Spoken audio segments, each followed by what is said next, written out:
Christy എഴുന്നേറ്റ് ഒരുപാട് സമയം കഴിഞ്ഞാണ് ധ്രുവി എഴുന്നേറ്റത്. ഫ്രഷായി പുറത്തേക്ക് വന്നതും ട്രീസ ധ്രുവിക്ക് കഴിക്കാനെടുത്ത് വെച്ചു. ക്രിസ്റ്റ് തന്നെ ധ്രുവിക്ക് ഇടിയപ്പവും മുട്ടക്കറിയും വാരി കൊടുത്തു. ഒരെണ്ണം പോലും കഴിച്ചില്ല. അപ്പോഴേക്കും വായം പൊത്തിക്കൊണ്ട് ധ്രുവി എഴുന്നേറ്റ് ഓടിയിരുന്നു. കുഞ്ഞ പതുക്കെ, ധ്രുവിയുടെ ഓട്ടം കണ്ട് വിളിച്ചു പറഞ്ഞ് ക്രിസ്റ്റിയും ധ്രുവിക്ക് പിന്നാലെ ചെന്നു. കഴിച്ചതിനേക്കാൾ കൂടുതലായി ധ്രുവി ഛർദ്ദിച്ചിരുന്നു. ക്രിസ്റ്റ് ധ്രുവിയുടെ പുറം തടവിക്കൊടുത്തു. ഛർദ്ദിച്ചു കഴിഞ്ഞതും ക്രിസ്റ്റ് ധ്രുവിയുടെ വാ കഴുകിപ്പിച്ചു. തളർച്ചയോടെ ധ്രുവി ക്രിസ്റ്റിയുടെ തോളിലേക്ക് ചാഞ്ഞു. ക്രിസ്റ്റ് ധ്രുവിയെയും കൊണ്ട് സെറ്റിയിലേക്കിരുന്നു. കൊച്ചൊന്നും കഴിച്ചില്ലല്ലോ ക്രിസ്റ്റി, നീ ഇത് മോൾക്ക് കൊടുക്ക്. ഇടിയപ്പമെടുത്ത് ലിസി ക്രിസ്റ്റിയുടെ കയ്യിലേക്ക് കൊടുത്തുകൊണ്ട് പറഞ്ഞു. എനിക്ക് വേണ്ടി ചായ, ഛർദ്ദിക്കാൻ വരുന്നു.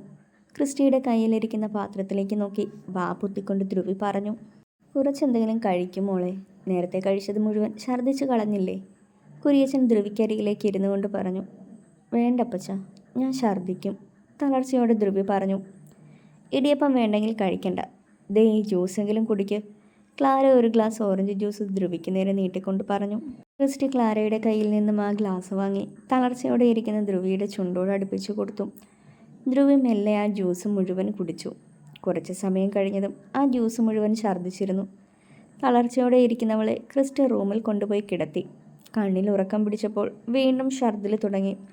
മഞ്ഞ വെള്ളം വരെ ഛർദ്ദിച്ച് ധ്രുവി ക്ഷീണത്തോടെ ഉറങ്ങി. അമ്മച്ചിമാർ രണ്ടും കൂടി കരിക്കിടാൻ ക്രിസ്റ്റിയോട് പറഞ്ഞു. ജോൺ പോയി തെങ്ങുകയറ്റക്കാരനെ വിളിച്ചുകൊണ്ട് വന്ന് കരിക്കിടിച്ചു.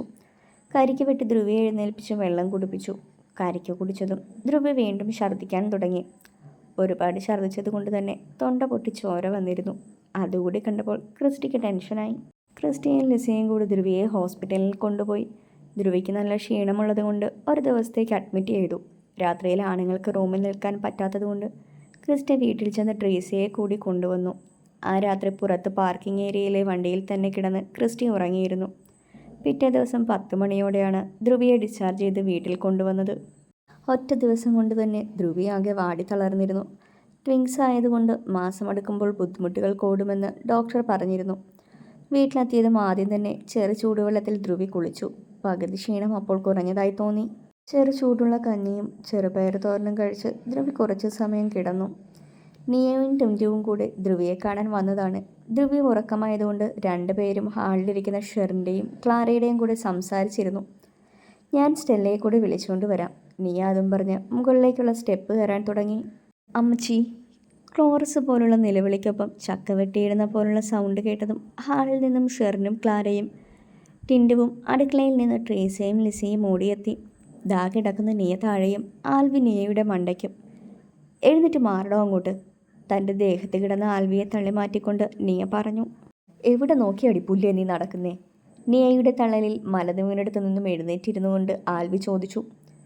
തൻ്റെ മുഖത്തും ഉണ്ടല്ലോ 2 മത്തങ്ങ കണ്ണ്, താൻ എങ്ങോട്ട് നോക്കിക്കൊണ്ടാണ് നടക്കുന്നേ?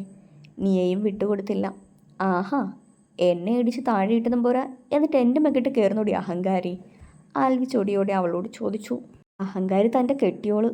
മര്യാദയ്ക്ക് നടന്നു വന്ന് എന്നെ പാഞ്ഞു വന്ന് ഇടിച്ചിട്ടിട്ട് എൻ്റെ മെക്കിട്ട് കയറുന്നോ? തനിക്കെന്താടോ താഴെ വീണപ്പോൾ ബോധവും പോയോ? ഞാൻ സ്റ്റെപ്പ് ഇറങ്ങി വരുന്നത് കാണാൻ നിനക്ക് കണ്ണില്ലായിരുന്നോ? അപ്പോൾ കുറച്ച് അങ്ങോട്ടോ ഇങ്ങോട്ടോ മാറി നിൽക്കണമായിരുന്നു, ആൽവി വിട്ടുകൊടുക്കാൻ ഭാവമില്ലാത്തതുപോലെ ചോദിച്ചു. തന്നെ കാണുമ്പോൾ മറ്റുള്ളവർ വഴിമാറി നടക്കാൻ താൻ ഏത് കോലത്തെ തമ്പുരാനാണാവോ? നീ അല്പം പുച്ഛത്തോടെ ചോദിച്ചു.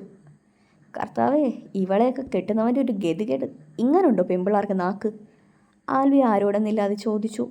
എന്നെ കെട്ടുന്നവൻ്റെ ഗതികേടിനെ പറ്റി ആലോചിച്ച് താൻ തലപുണ്ടാക്കേണ്ട. താൻ മിന്നു കിട്ടുന്ന പെണ്ണിൻ്റെ ഹതഭാഗ്യത്തെക്കുറിച്ച് ഓർത്ത് ദണ്ണപ്പെട്ടാൽ മതി. നീ ആൽവിയോട് അതും പറഞ്ഞ് ചവിട്ടിക്കുലുക്കി മുകളിലേക്കുള്ള പടി കയറി. 2 എണ്ണത്തിൻ്റെയും പ്രകടനം കണ്ട് കിളി പോയി നിൽക്കുമായിരുന്നു ബാക്കിയുള്ളവർ. അവസാനം വാലമുറിഞ്ഞുള്ള ആൽവിയുടെ നിൽപ്പ് കണ്ട് എല്ലാവരും പൊട്ടിച്ചിരിച്ചു പോയി. എല്ലാവരുടെയും ചിരി കണ്ടതും ആൽവി ചവിട്ടിത്തുള്ളി നിയയുടെ പുറകെ പോയി. സ്റ്റെല്ലയുടെ റൂമിലേക്ക് കയറും മുൻപേ നിയയെ ആരോ വലിച്ച് മറ്റൊരു റൂമിലേക്കിട്ട് കതകടച്ചിരുന്നു. മിനിറ്റുകൾ കഴിഞ്ഞ് ആ റൂമിൻ്റെ ഡോറ് തുറന്ന് പുറത്തേക്കിറങ്ങുമ്പോൾ നിയയിൽ നാണത്താൽ കുതിർന്നൊരു പുഞ്ചിരി ഉണ്ടായിരുന്നു. മുൻപിലേക്ക് പാറ വീണ മുടിയും ഒതുക്കി ഷാളുകൊണ്ട് മുഖവും തുടച്ചുകൊണ്ട് നിയ സ്റ്റെല്ലയുടെ റൂമിലേക്ക് പോയി. നിയയും ടിൻറ്റുവും വൈകിട്ടാണ് തിരികെ പോയത്. ധ്രുവി മുറ്റത്തുകൂടെ പതുക്കെ നടക്കുകയാണ്. ഇടയ്ക്ക് 2 കൈയും നടുവിന് കൊടുത്തൊരു നിൽപ്പുണ്ട്. ധ്രുവിയുടെ പുറകെ തന്നെ ആൽവിയും നടക്കുന്നുണ്ട്. ധ്രുവി നിൽക്കുമ്പോൾ രണ്ടും അതുപോലെ തന്നെ നിന്ന് കാണിക്കും. ആ നിൽപ്പ് കാണുമ്പോൾ ധ്രുവ് രണ്ടിനെയും നോക്കി കണ്ണുരുട്ടി കാണിക്കും. ചെക്കന്മാർ രണ്ടും നെവർ മൈൻഡ്. രണ്ടിനോടും പറഞ്ഞ് സഹിക്കെട്ടതുകൊണ്ട് ട്രീസ ഇപ്പോൾ ഉപദേശം നിർത്തി. കേൾക്കുന്നവന്മാർക്ക് നാണയില്ലെങ്കിലും പറയുന്ന തനിക്ക് നാണമുണ്ട് എന്നാണ് ട്രീസയുടെ പറച്ചിൽ. എൻ്റെ അമ്മച്ചി ഇതുപോലെ ഒരുപാട് ബുദ്ധിമുട്ടിയിട്ടുണ്ടാകും അല്ലേ അപ്പച്ച? മുറ്റത്ത് നടക്കുന്ന ധ്രുവയെ നോക്കിക്കൊണ്ട് ക്രിസ്റ്റ് സിറ്റ് ഔട്ടിൽ തൻ്റെ അടുത്തിരിക്കുന്ന കുര്യച്ചനോട് ചോദിച്ചു. ബുദ്ധിമുട്ടൊക്കെ ഉണ്ടായിരുന്നു, പക്ഷേ ധ്രുവിക്കുള്ള അത്രയേ ഇല്ലായിരുന്നു. ഇതിപ്പോൾ ഇരട്ടകൾ കൂടിയല്ലേടാ? നടുവിന് കയ്യും കൊടുത്തു നിൽക്കുന്ന ധ്രുവിയെ നോക്കിക്കൊണ്ട് കുര്യച്ചൻ പറഞ്ഞു. ഉച്ചയ്ക്ക് ആഹാരം കഴിച്ചപ്പോൾ മുതൽ ഗ്യാസ് കയറുന്നു എന്ന് പറഞ്ഞ് നടപ്പായിരുന്നു ധ്രുവി. ഒരു കുഞ്ഞിന് ജന്മം നൽകുമ്പോൾ സ്ത്രീ അനുഭവിക്കുന്ന വേദനയെക്കുറിച്ച് എല്ലാവരും പറയാറുണ്ട്. പക്ഷേ ഗർഭാവസ്ഥയിൽ അവൾ അനുഭവിക്കുന്ന ബുദ്ധിമുട്ടുകൾ ആരും പറഞ്ഞധികം കേട്ടിട്ടില്ലെന്ന് ക്രിസ്റ്റി ഓർത്തു. വൈകിട്ട് ചായ കുടിക്കാനായി എല്ലാവരും വീടിനുള്ളിലേക്ക് കയറി. പുറത്ത് കോളിംഗ് ബെല്ലടിക്കുന്നത് കേട്ട് ഷെറിനാണ് ഇറങ്ങിച്ചെന്നത്. ആരാ? മുൻപിൽ നിൽക്കുന്നവരെ നോക്കി ഷെറിൻ ചോദിച്ചു. കുര്യച്ചൻ, അതിലൽപ്പം പ്രായം ചെന്ന മനുഷ്യൻ ഷെറിനോട് ചോദിച്ചു. കൊച്ചാപ്പൻ അകത്തുണ്ട്. എൻ്റെ പേര് ശങ്കരൻ, തിരുവനന്തപുരത്ത് നിന്നാണ്. കുര്യച്ചനോടൊന്ന് പറയാമോ? ശങ്കരൻ പറഞ്ഞതും ഷെറിനൊന്ന് മൂളിക്കൊണ്ട് അകത്തേക്ക് പോയി. അകത്തേക്ക് വാ ശങ്കര, കുര്യച്ചൻ പുറത്തേക്കിറങ്ങി വന്നുകൊണ്ട് പറഞ്ഞു. ശങ്കറിനൊപ്പം വന്ന ചെറുപ്പക്കാരനെ നോക്കി ഒന്ന് ചിരിച്ചുകൊണ്ട് കുര്യച്ചൻ അകത്തേക്ക് കയറി. മോളെ, ഇവർക്ക് കുടിക്കാൻ എന്തെങ്കിലും എടുക്ക്. അടുക്കളയിൽ നിന്ന് പുറത്തേക്ക് വന്ന ക്ലാരയോട് കുര്യച്ചൻ പറഞ്ഞു. ഇതാര്, ശങ്കരനോ? എന്താടോ ഈ വഴി? മാത്യൂസ് അവർക്ക് മുൻപിലുള്ള സോഫയിൽ കുര്യച്ചനടുത്തിരുന്നുകൊണ്ട് ചോദിച്ചു. ഹിമ?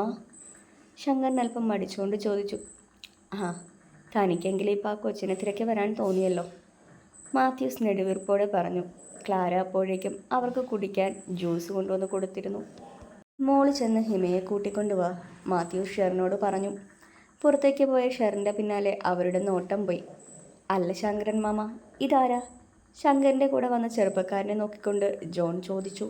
ഇത് ശങ്കരൻ പറഞ്ഞു തുടങ്ങിയപ്പോൾ ഹിമ അകത്തേക്ക് കയറി വന്നിരുന്നു. ഹിമയെ കണ്ടതും ശങ്കരൻ്റെ കൂടെ വന്ന ചെറുപ്പക്കാരൻ അറിയാതെ തന്നെ ഇരുന്നിടത്തു നിന്നും എഴുന്നേറ്റ് പോയി.